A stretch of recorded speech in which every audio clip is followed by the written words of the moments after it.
Section 12.4, similar triangles and other similar figures. So we can talk about similar shapes of all sorts of shapes. So all of our polygons and things that we were looking at, that's what this is going to happen in this section. So we're going to start with similar triangles. So I've got a bit of notation on the first description. So let's jot that down together. It says triangle ABC. That single tilde means is similar to triangle DEF. If and only if angle A is congruent to angle D, angle B is congruent to angle E, angle C is congruent to angle F.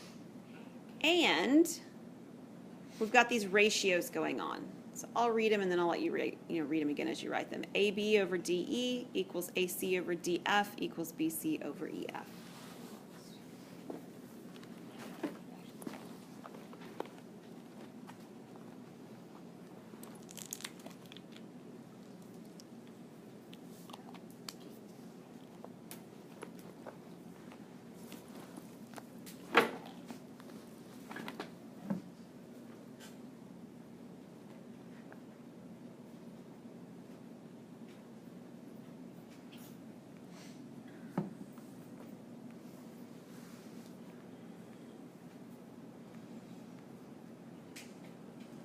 So my first description is like lots of symbols. So I thought it might be helpful for you to have it written down in words as well of what it's actually saying. This is saying that triangles are similar if and only if their corresponding angles are congruent, and there's a common ratio called the scale factor that goes between the corresponding sides. Okay? So similar shapes, we talked about this in section or in chapter 11. Similar shapes are shapes that have the same shape, but they don't have the same size. So maybe one's twice as long on all their sides as the other one. It doesn't have to be twice as long. Maybe it's 3 times as long. Maybe it's 1.5 times as long. But whatever that number that I just gave you is, it's the same for all of the side lengths as you compare them. Okay? That's what this is saying. That's what a similar triangle is. And we're going to see lots of pictures of similar triangles as we look through this lesson. There's nothing truly special about similar triangles. We use them a lot. But similar polygons in general have the same features. They're any two polygons with corresponding interior angles congruent. So it's quadrilateral, they have all 4 angles congruent. If it were a hexagon, they have all 6 angles congruent, corresponding angles congruent. And they have that common ratio called the scale factor that goes among corresponding side lengths. Okay, so whatever that ratio is for one pair of sides, it's the same ratio for every pair of sides as you compare them. There are 3 similarity theorems. So we had lots of congruence theorems. Can you guys remember some of them? Tell me one congruence theorem that works.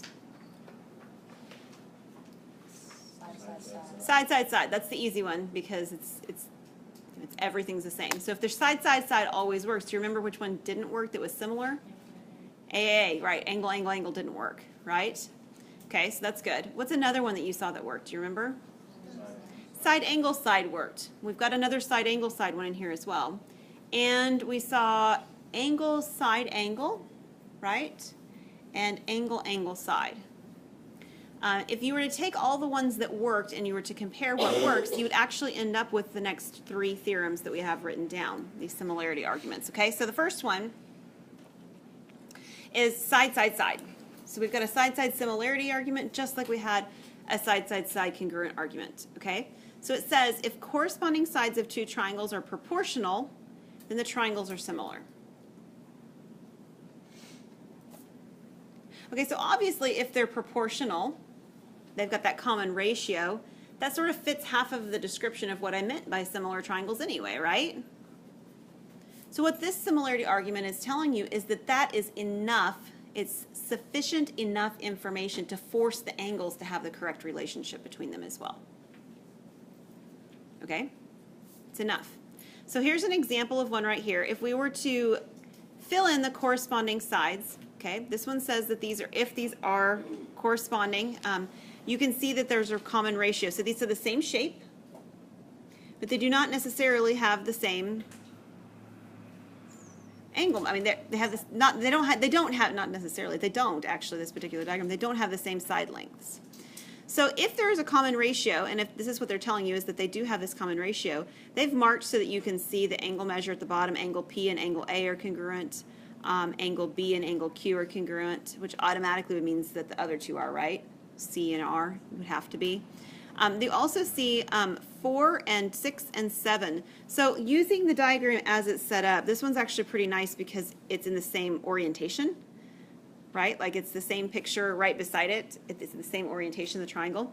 So the side length 6 corresponds to the side length 12 because the orientations are actually set up like that already. So what is the common ratio on this particular triangle? What's the proportionality constant? Yeah, 2 to 1 or 1 to 2, right? It's double. The second triangle's side length is double what the first triangle's side length is. So if we were told that these are similar triangles, and we are being told this information that these are proportional, could we find the other side lengths? Sure. What would the side corresponding to 4 be? 8. And the side corresponding to 7? 14. Okay. So you've worked with similar triangles I know before, and we're going to work with them in this section, and we're going to work with them again later on as well in chapter, I think maybe it's 13 or if it's 14. I think it's 13. All right, the next one is side angle side. Okay, so taking a look at this one, it says if two sides of a triangle are proportional and the included angles are congruent, then the triangles are similar. So do you see the congruent angles in this one? Don't everybody talk at once. Do you see the 90-degree ones? They're marked that they're congruent because they're both 90 degrees, right? Okay. And we could actually see this diagram and know that the sides have the corresponding correct proportionality. I mean, like it's all there. Because take a look at the side lengths. Now, you have to be a little bit careful because these are not oriented in the same direction, are they? So what side corresponds to the side length 4 in the little triangle? The 8 in the larger triangle, right? Now, I will tell you that there have been times in my life when I feel less confident in my ability to just look at the diagram and be able to work with it. So if you're feeling that when you see a diagram that's oriented, that they're not oriented the same way, redraw it yourself. There's nothing wrong with that. So if I take my triangle that I'm starting with, the little one, and I redraw it over here, and I know that was a terrible drawing, but just, pretend for a sec, and relabel it, I've got side B right here. I moved C up here and I moved A over here.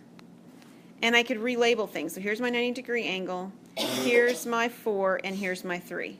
So if it helps you to redraw it so that you can compare them more easily, right? Compare this triangle with this triangle, then redraw them. Please don't make it harder on yourself than you have to. If that's what you need to see, then do it, okay? So does everybody see the 4 and the 8 very clearly at that point? Okay, and what about the side length 3? 6. So this one again is an example of a 2 to 1 or a 1 to 2 depending on which direction you're looking at, right? Yeah, and we don't know based on the diagram that we're given right now what that third length is. We actually have the ability to find it on this particular one. What could we use? Pythagorean theorem. We could use the Pythagorean theorem if we were truly needing to find that third side. But these triangles are going to be similar because they have the side angle side relationship. The sides are in correct proportion and they've got a congruent corresponding angle. Okay? So this is the side angle side similarity. The last one is the angle angle similarity. It says if two angles of a triangle are congruent to two angles of a second triangle, then the triangles are similar. Why do I not need 3 angles?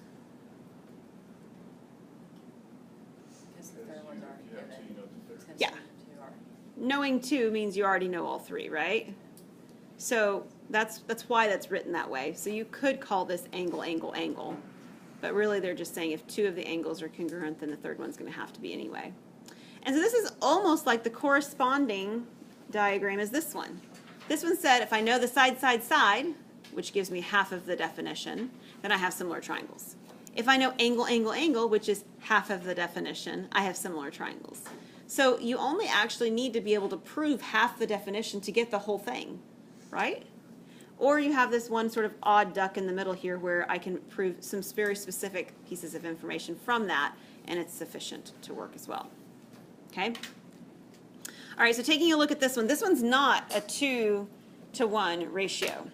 Again, this one's another case where the diagrams are not in the same orientation, right? So if you need to redraw them to be able to identify what corresponds, please do. Let's take a look here real quick. You've got side length, let's go with side length 5. Which side in triangle DEF corresponds to side length of 5? Yes, sorry. The orientation's throwing my face off too. So the 5 is opposite the angle that's the 2 lines, and so the x is opposite this one. So the 5 corresponds to the x. So if you were wanting to figure out what is x, you can write this in a ratio. 5 corresponds to x. And then which side corresponds to the 6? It's the 8, because the 6 is opposite the angle that is unmarked currently. So the 8 is also opposite the angle that is unmarked. The one thing you have to be careful of when you're setting up your ratios is that you set them up in the same order. So the triangle that had the side length 5 in them is on top. So the triangle with the side length of 6 from the same triangle as the 5 needs to also be on top. So this would be 6 to 8. Does that make sense? So if I were finding the value of x right here, what would I do, those of you who've been in proportional statistical reasoning? Cross multiply, which gives you 6x equals 40, and then divide by 6. So x equals, and it's either, you can write it as 30. What did I want to write it as? I just do 20. I was right the first time. 20 over 3. You could write it as a repeating decimal if you'd like. This would be 6 point what? 6 repeating. That's okay. It's not my favorite option. I don't like repeating decimals very much notation. Or you could write it as 6 2/3. That would be okay as well as a mixed number. All of those are the same value for the side length x. Okay, we're going to stop there for today.